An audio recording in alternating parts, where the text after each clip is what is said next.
L'École normale supérieure de Caldas vous présente la compilation des contes Laisse-moi te raconter de John Freddy Henao Arias et Julio César Vanegas.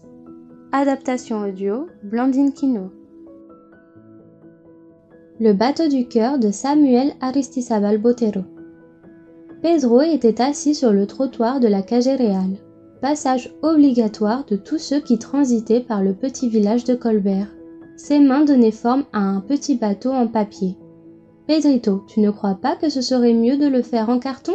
dit sa mère en le regardant. « Je crois qu'il serait plus joli, » ajouta-t-elle. Sans répondre, Pedro sortit en courant pour chercher le seul recycleur du village et lui demander s'il pouvait lui donner quelques cartons. Il se mit au travail et termina rapidement son nouveau navire. Il le peint et lui ajouta quelques détails. Il était bien plus joli que celui en papier, pensa-t-il. Il sortit donc rapidement en courant en direction du lac.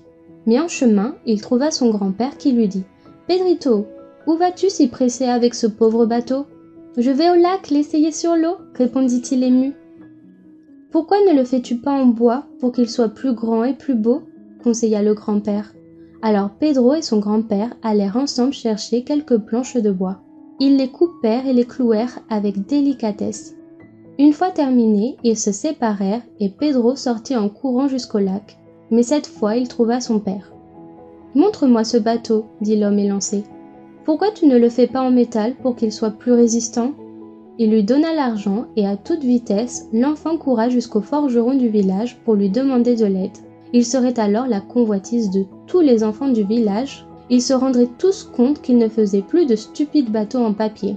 Avec l'émotion à fleur de peau, le petit se précipita d'essayer ses embarcations en papier, carton, bois et métal. Une fois qu'ils furent sur l'eau, et avant que le vent ne souffle, l'eau filtra celui de bois et le fit couler. Alors le vent souffla et souffla, poussant les bateaux en papier et carton qui naviguaient librement sur le lac. Celui de métal était si lourd qu'il ne bougea pas et finit par se renverser et, comme le bateau en bois, couler.